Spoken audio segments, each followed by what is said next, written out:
London's Smithfield Square reeked of iron and burning fat on that August morning in 1305. Thousands packed the grounds not for a hanging. Hangings were routine. They came because the most feared monarch on the planet had personally choreographed something far worse. Edward I, a king who bent popes to his will and crushed entire nations under his boot, had devoted an extraordinary amount of royal energy to the slow, methodical dismantling of one single prisoner. England's throne didn't need William Wallace to simply stop breathing. Death alone would have been a gift. What the crown needed was a spectacle so savage, so meticulously cruel, that the memory of it would paralyze an entire generation. And that level of obsession from the most powerful man in the medieval world tells you something critical. Edward wasn't projecting dominance in that square. He was broadcasting fear, because William Wallace broke every rule the feudal system depended on. He had no title, no castle, no fortune, no drop of noble blood in his veins. By every measure of his world, he was nobody. And yet this nobody did the unthinkable. He skipped right past Scotland's aristocrats, went straight to the farmers and the blacksmiths and the starving peasants, and he turned them into an army that obliterated English cavalry in open battle.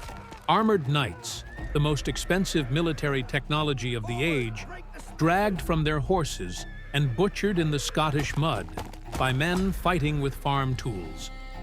For a king whose entire empire rested on the idea that common people could never challenge their betters, Wallace wasn't just an enemy, he was a virus. Scotland's nobles were manageable. You could buy a lord with a land grant and a title. But a man who wanted nothing you could offer, that man had to be erased from existence. What you're about to hear is the full anatomy of a medieval terror campaign. How a rigged court delivered a predetermined verdict. How a years-long manhunt finally ran him down. And how a precise, almost surgical sequence of torture was engineered not just to kill one man, but to annihilate the very idea of him.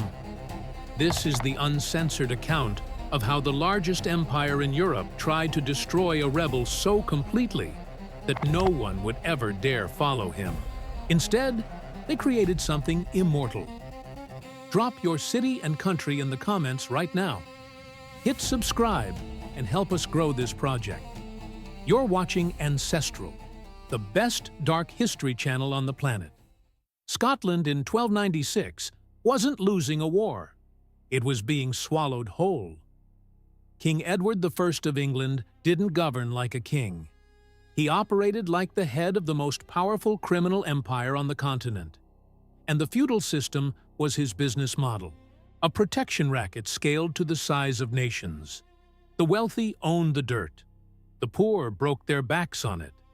And the crown skimmed from every harvest, every transaction, every breath. Pay your taxes.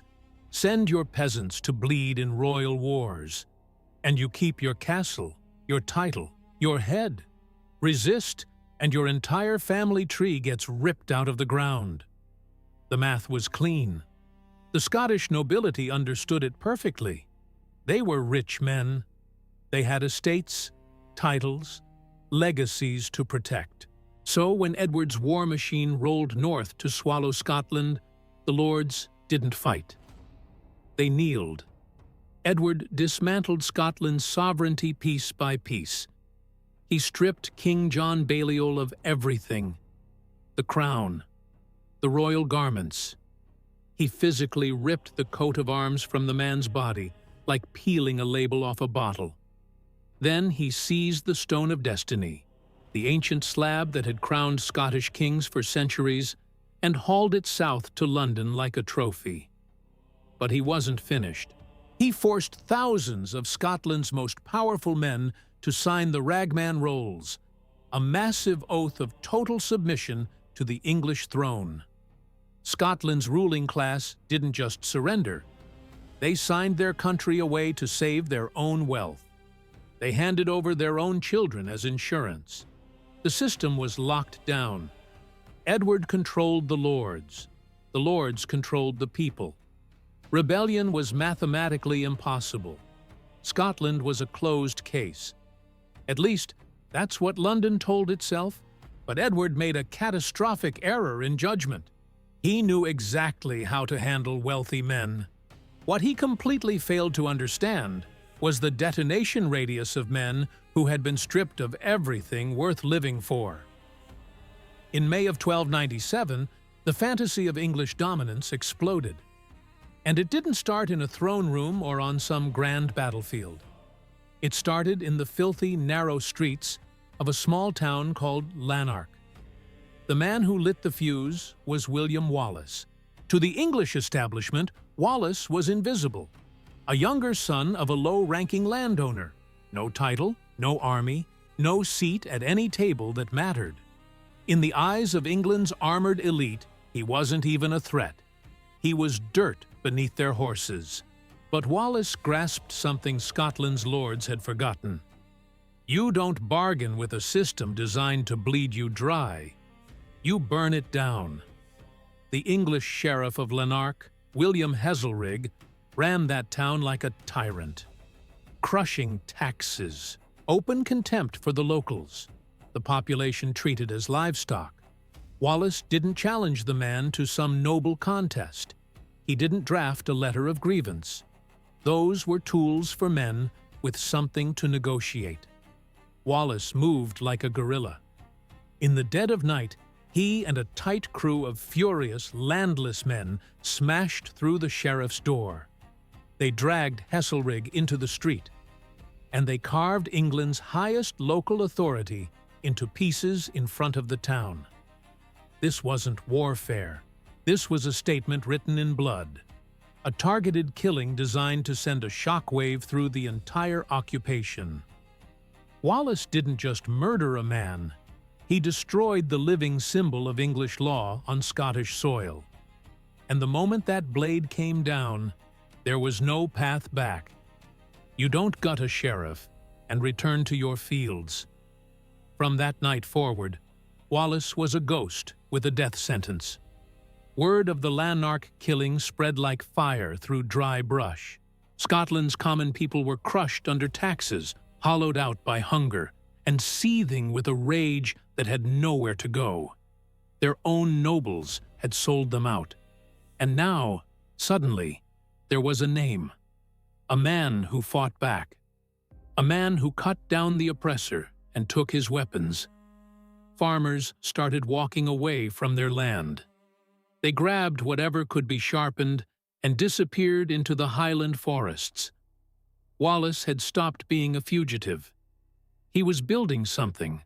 He cut the nobility out entirely and plugged directly into the raw, volcanic fury of ordinary people who had been pushed past their limit. English commanders scattered across Scotland started sending frantic dispatches to London. A peasant revolt was metastasizing beyond containment. Edward was livid. He refused to dignify it with the word war. Calling it a war would mean acknowledging Wallace as a legitimate enemy. To Edward, this was vermin control, a mess to be cleaned up. He ordered his northern garrisons to assemble a professional strike force and grind the uprising into dust. By September of 1297, the full weight of England's military apparatus was marching toward a town called Stirling. This was no local militia responding to trouble. This was the most sophisticated killing machine in Europe. Thousands of battle-hardened foot soldiers, companies of lethal Welsh longbowmen, and the medieval world's ultimate instrument of destruction, heavy cavalry. Hundreds of war horses carrying knights encased in steel. When heavy cavalry hit infantry in open ground, it wasn't a fight. It was geometry. The foot soldiers ceased to exist. Leading this force was John de Warenne, Earl of Surrey. Beside him rode Hugh de Cressingham, England's treasurer of Scotland. Cressingham was a corrupt, grotesquely greedy administrator. The Scots despised him for draining their economy to bankroll Edward's continental ambitions. He treated this expedition like an inconvenience. Crush the rabble. Get back to extracting wealth. Simple. The English column reached the River Forth. On the far bank stood Wallace's army. Wallace and his co-commander, Andrew Moray, surveyed the scene from the elevated ground of Abbey Craig. The English officers assessed the opposition and almost laughed. The Scottish force was mostly foot soldiers, men in threadbare clothing gripping long wooden spears. Almost no armor. Virtually zero cavalry. By every accepted principle of medieval combat, the outcome was already decided. But Wallace wasn't operating inside their framework. He was rewriting the rules entirely. The only path to the Scottish position was Stirling Bridge, a narrow wooden crossing, barely wide enough for two men side by side, a devastating choke point. Surrey recognized the danger immediately. Funneling an army across a tight bridge with an enemy watching from above was a textbook way to get your men slaughtered. But Cressingham erupted. Every hour of delay was money wasted. He demanded an immediate crossing and a swift massacre. Surrey folded under the pressure. On the morning of September 11, 1297, the English army began filing across. It was painfully slow.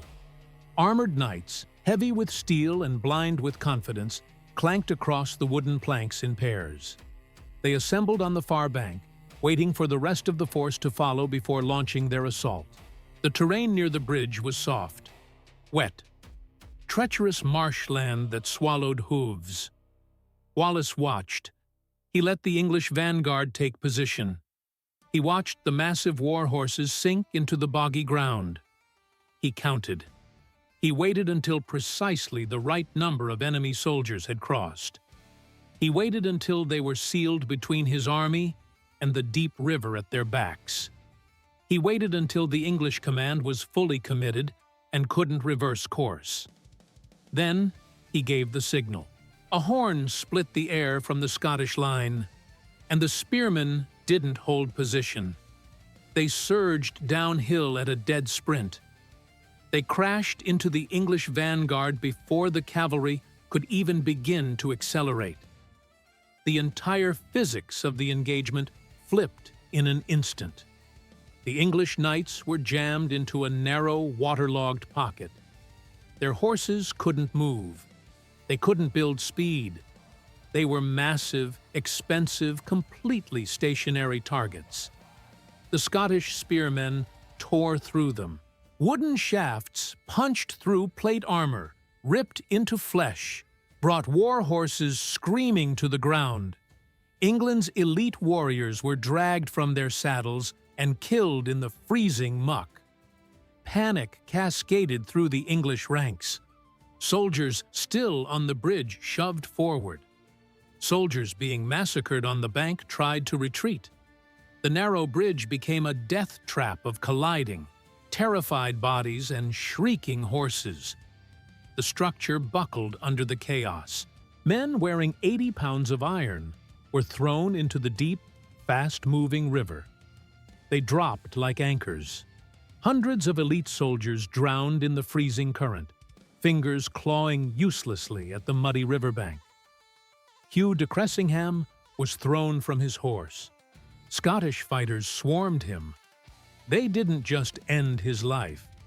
They annihilated his body.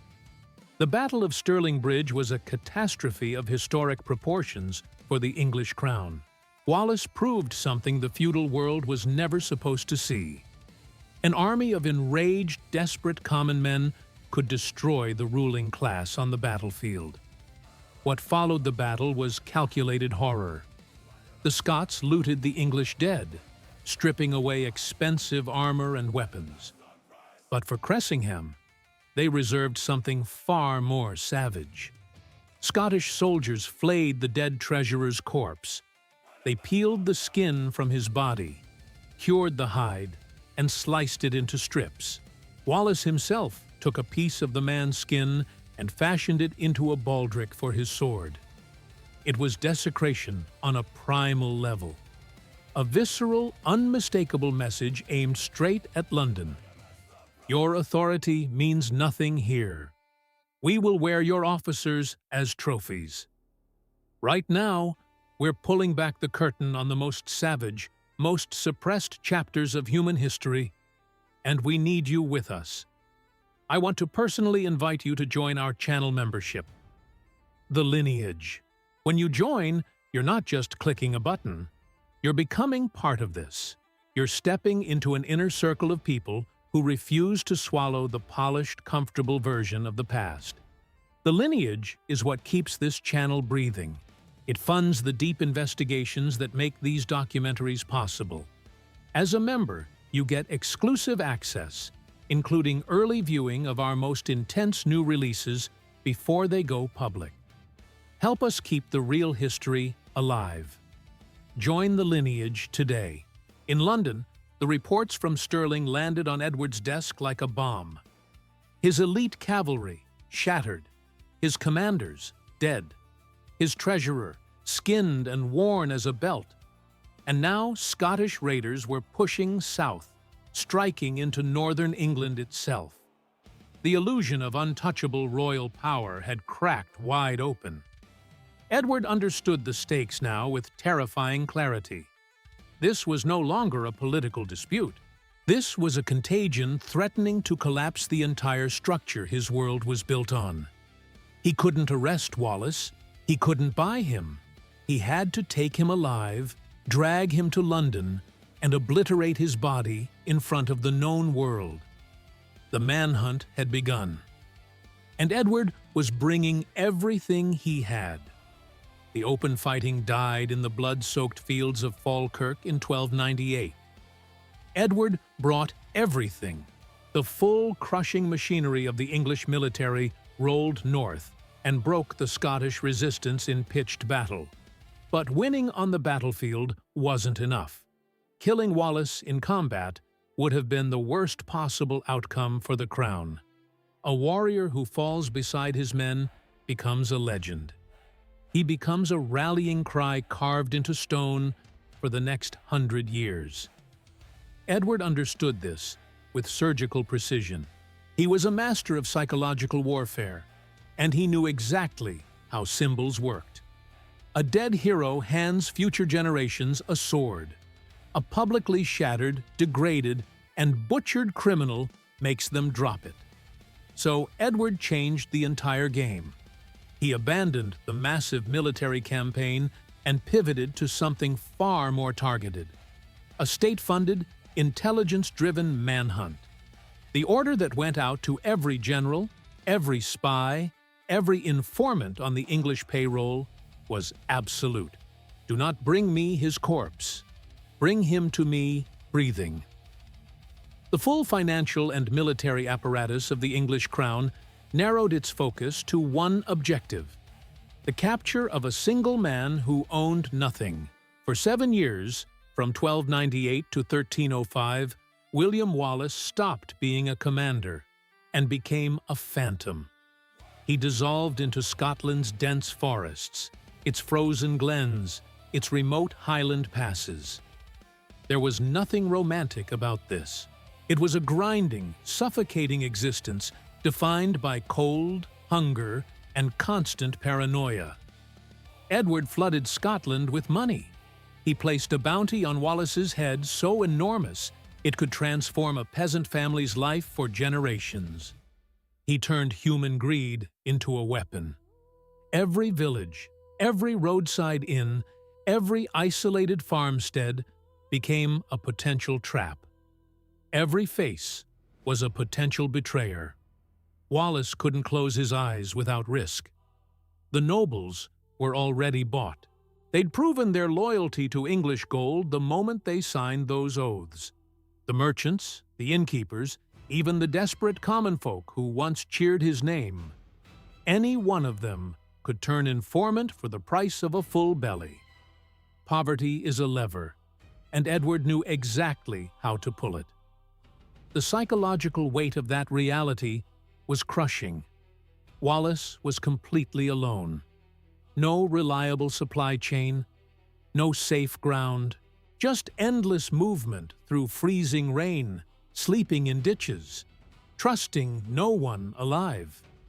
While Wallace rotted in the wilderness, Edward was fighting a second war back in London, a war for public perception. He launched what might be the most sophisticated propaganda campaign of the entire medieval period. Every priest, every town crier, every local magistrate became a mouthpiece for the crown's narrative. And that narrative was a masterwork of fabricated horror. Edward didn't frame Wallace as an opposing soldier. He didn't present him as a political rebel with a legitimate grievance. He cast him as something subhuman. The messaging that saturated English towns painted Wallace as a feral monster who tortured clergymen for amusement, burned religious women alive inside their own churches, and mutilated English children. None of it was real. All of it was effective.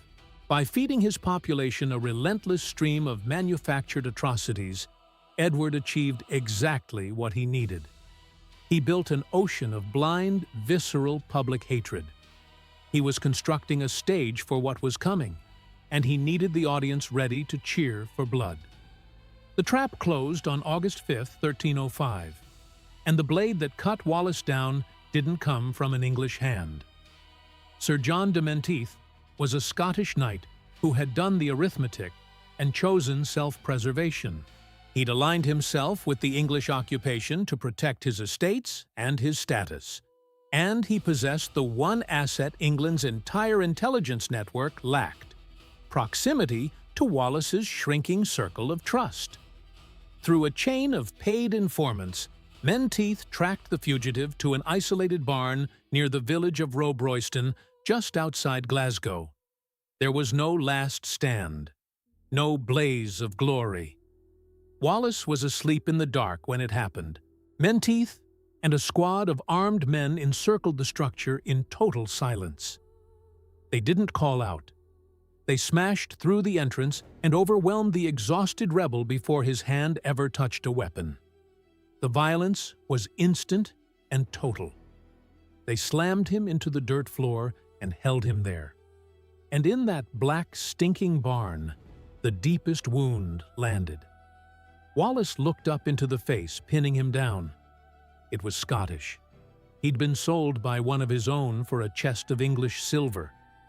Edward's instructions for handling the prisoner were obsessively specific. No rope. Rope can be severed. Rope weakens. The king demanded forged iron. Heavy steel manacles were locked around Wallace's wrists and ankles, clamped so tight the metal immediately carved into skin. They hauled him onto a horse and surrounded him with a massive armed escort. London was terrified someone might try to free him. They moved fast, deliberately avoiding major Scottish population centers, and dragged their prisoner south across the border. The march took 17 days. Wallace rode in iron chains, exposed to sun and rain and wind, stripped of every basic human consideration. They paraded him through English territory, where the population had been thoroughly poisoned by years of royal propaganda. Villagers lined the muddy roads to scream at the creature they'd been told was coming to butcher their children. But all of this was just the opening act. The real performance was waiting in London. On August 22, 1305, William Wallace reached the gates of the capital. Edward had his man, but he didn't throw him into a cell. A dungeon hides the prisoner. Edward needed the opposite. He needed every eye in London fixed on what was about to happen. He activated the next phase of his psychological operation, the systematic architecture of public humiliation. Wallace was handed to London's mayor, John de Blunt, and a heavily armed escort of city guards. They pulled him off his horse. They forced him to walk. They roped him to the back of a horse and dragged him through London's winding, reeking streets toward the Tower. This was a procession designed for maximum degradation. The entire route was lined with thousands of citizens whipped into a frenzy by months of state propaganda. The noise was a physical force, a solid, deafening wall of human rage. The Crown's messaging had done its job flawlessly. The crowd didn't see a captured soldier. They believed they were staring at pure evil. They hurled rotten food, animal waste, stones. They spat on him. They clawed at his clothing. The physical impact of the debris was secondary. The real target was his mind. Edward wanted Wallace psychologically demolished before a single blade ever touched him. He wanted the man who once commanded armies to feel microscopic, despised, stripped of every trace of his identity. He wanted to reduce a revolutionary to a cowering, broken thing dragged through filth. The historical sources reveal something that must have horrified Edward's architects of degradation. Wallace didn't break. He didn't beg. He didn't cry. He absorbed the full concentrated hatred of an entire city and kept moving forward. The next morning, August 23, 1305, the physical assault was briefly interrupted for a piece of essential political theater. Edward needed a trial. He couldn't simply hack a man apart in a back alley and call it justice. The machinery of state required a legal stamp. The Crown needed an official document labeling Wallace a criminal before it could legally destroy him. They hauled the chained prisoner into Westminster Hall, the largest, most imposing legal chamber in all of Europe.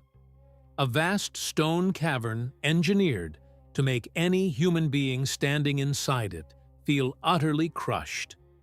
The towering walls, the enormous timber ceiling, every surface radiated the absolute suffocating authority of the English state. This was not a legal proceeding. It was a stage production with a predetermined ending. The verdict had been inked before Wallace ever set foot on English soil. Wallace was forced to stand at the far end of that enormous hall. The senior judges, led by Peter Mallory, sat elevated on a raised wooden platform, literally looking down at the accused. Every visual detail was intentional. The judges embodied order, civilization, divine authority. Wallace, caked in the filth of London streets, represented chaos, savagery, treason. Then came a deliberate act of theatrical cruelty. Court officials produced a crown woven from green oak leaves. They forced it onto Wallace's head. This was a precision-targeted mockery. It referenced an old claim that Wallace had once boasted he would wear a crown inside Westminster. The judges laughed openly. They were converting the most dangerous man their empire had ever faced into a punchline. King of criminals, king of beggars, king of nothing. Peter Mallory rose and began reading the formal charges. The indictment was a carefully engineered document, part legal fiction, part state propaganda. It accused Wallace of sedition, of torching English settlements, of murdering innocent clergy, of waging unlawful war against the Crown. But the charge that anchored everything, the one the entire trial was built to deliver, was high treason. Mallory pointed at the man in chains and declared him a traitor to his rightful king, Edward I of England. In the feudal legal framework, high treason wasn't just a crime. It was a violation of the cosmic order itself. To betray the king was to betray God's appointed representative on earth. And the prescribed punishment wasn't simply death.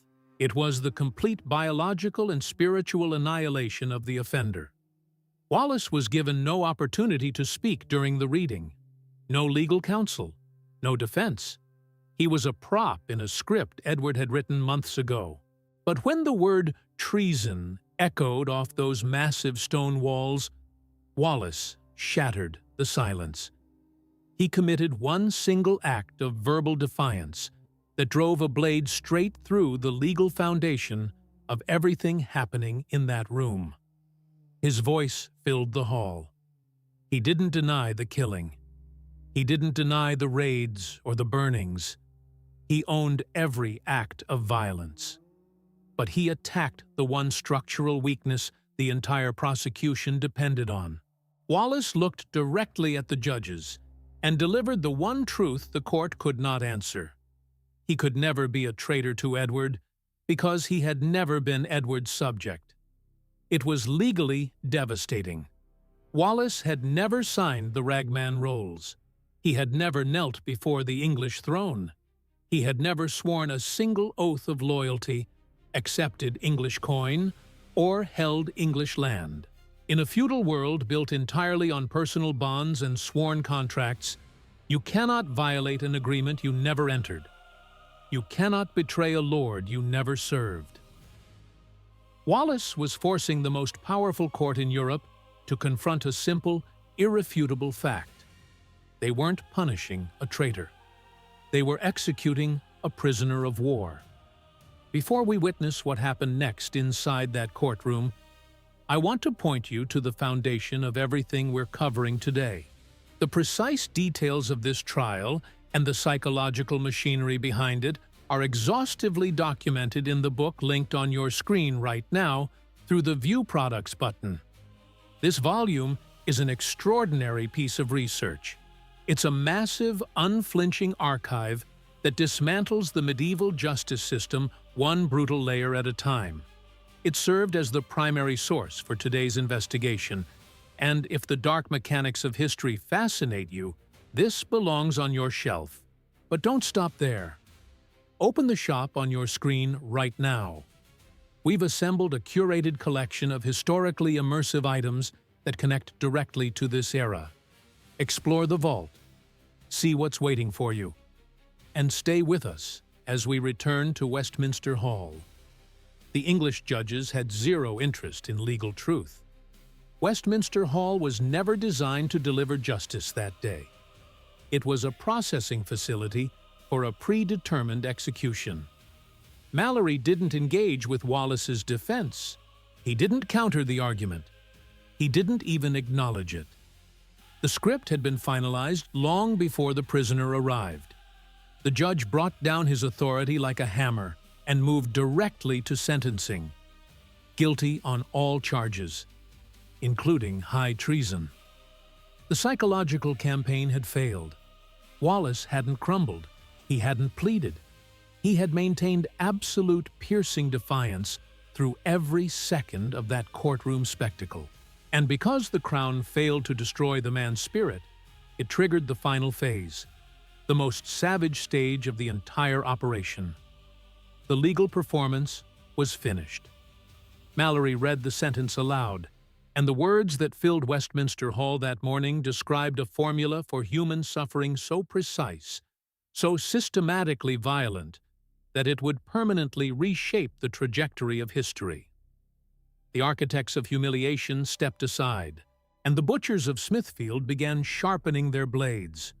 The sentence read aloud in Westminster Hall on August 23, 1305, wasn't an order for death.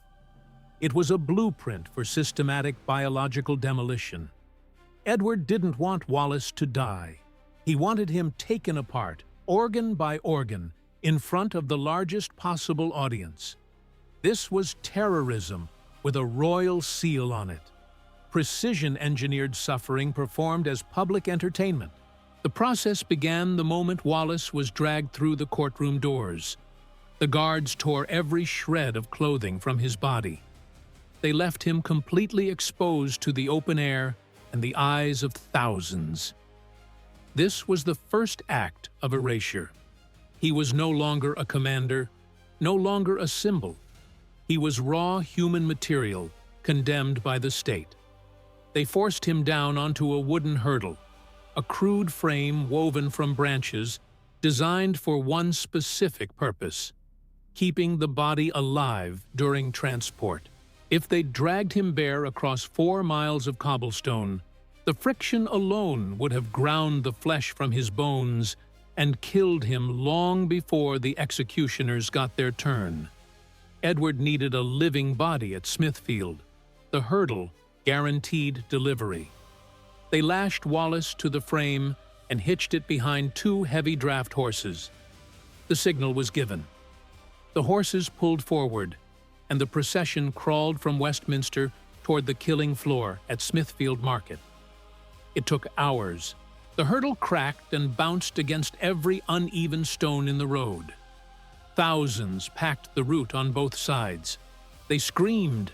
They threw stones, filth, anything within reach at the naked man strapped to the frame.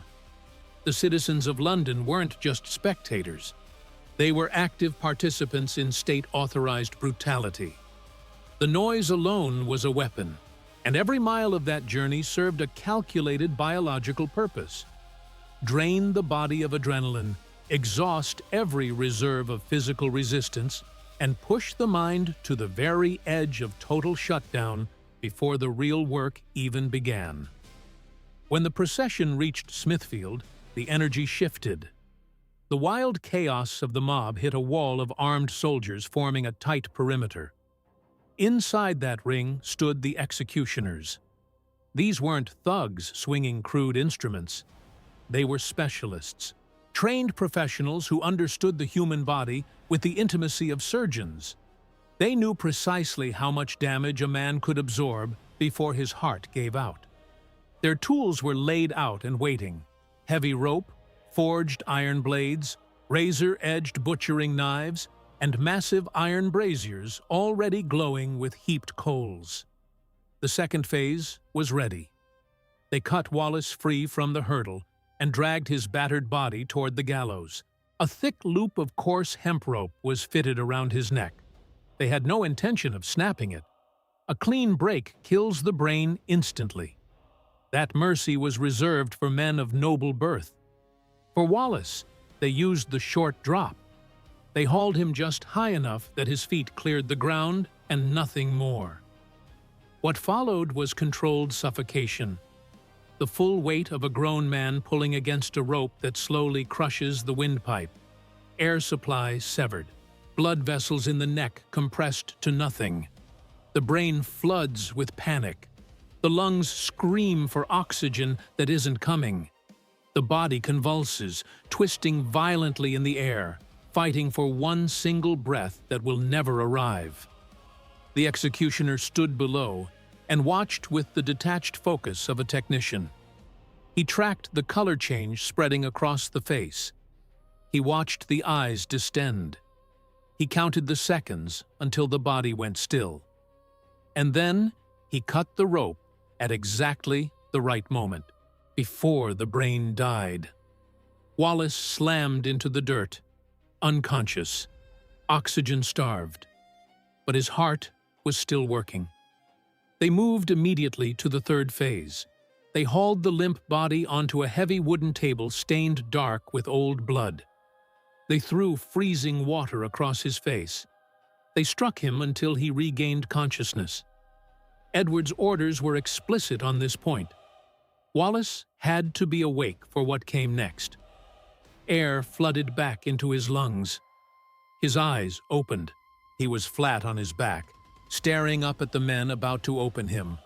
The lead executioner stepped forward with a blade honed to a surgical edge. The first cut was an act of genetic annihilation. He severed Wallace's genitals entirely. This was the codified punishment for high treason. The legal destruction of a bloodline. The state ensuring that no descendant of this man would ever exist to threaten the crown again. Then came the evisceration. The executioner drove the blade into the lower abdomen and drew it upward, laying the stomach cavity completely open. Blood sheeted off the table. The executioner pushed his bare hands into the wound. He seized the intestines. He pulled the entire mass of bowels out of the living body in a single, deliberate extraction. This was the final violation of human autonomy. Wallace was conscious. He could see his own body being emptied. They didn't discard the organs on the ground. They carried them to the iron braziers roaring nearby and threw them directly onto the white-hot coals. The stench of burning human viscera saturated the air above Smithfield. Wallace was alive, while the smell of his own cooking organs filled his nostrils. The human body has no framework for processing trauma at this magnitude. Systemic shock overwhelmed what remained of his nervous system in waves. The last organ they extracted was the heart. The executioner reached deep into the chest, severed the major vessels, and pulled the still-beating heart free. In that instant, the machine stopped. William Wallace was dead. But the performance wasn't finished.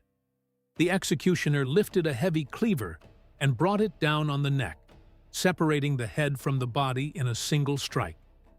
They raised the severed head for the roaring crowd. Then they dismembered the corpse entirely. Heavy axes divided what remained into 4 distinct quarters. Edward had achieved what he set out to do. He had taken the single greatest threat to his empire and reduced him to sectioned meat on a butcher's table. But he didn't bury the pieces.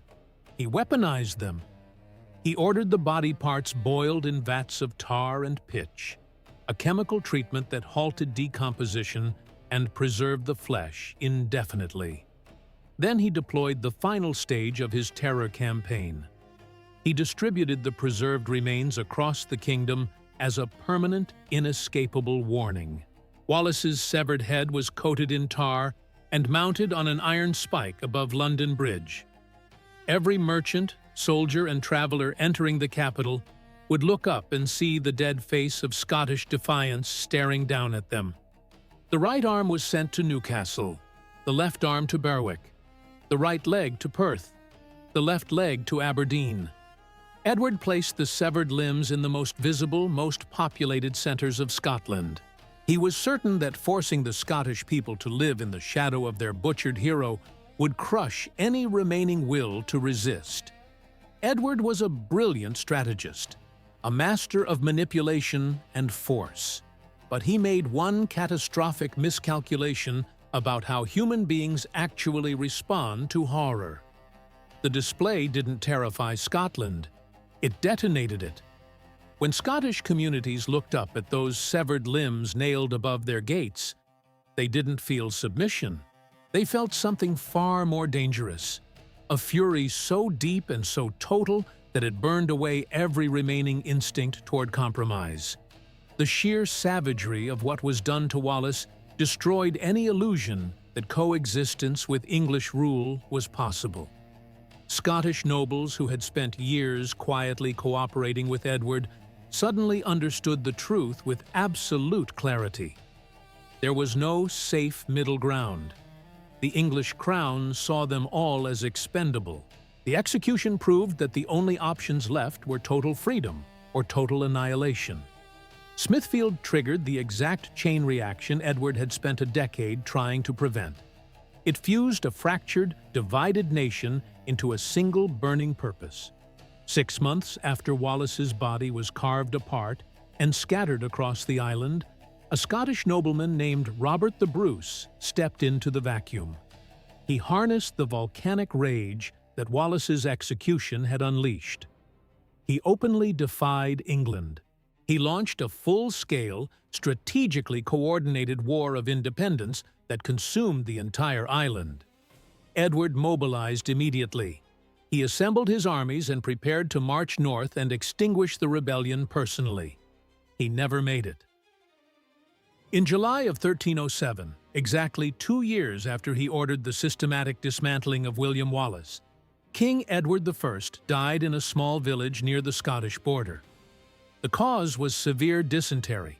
The most powerful monarch in the Western world died in agony, destroyed by a disease of his own intestines. England's grip on Scotland collapsed. Robert the Bruce shattered the English military at the Battle of Bannockburn. Scotland won its independence. Edward spent unimaginable wealth, exhausted the most powerful army in Europe, and designed the most savage execution in English history to erase one man from existence. He tried to murder an idea by destroying a body. But terror has a breaking point. and Edward pushed past it. The physical man died on a table in London. The idea of that man came back and burned the empire to the ground. The butcher lost to the ghost. Thank you for staying with us all the way to the end. If this deep dive into the raw, unfiltered past delivered something real to you today, take 1 second to subscribe, drop a like, and send this video to someone who needs to hear the truth that history books leave out. You just watched another premium documentary from Ancestral, your ultimate history destination on YouTube. Don't stop now. Click the video appearing on your screen right now and continue deeper into our archive. We'll see you there.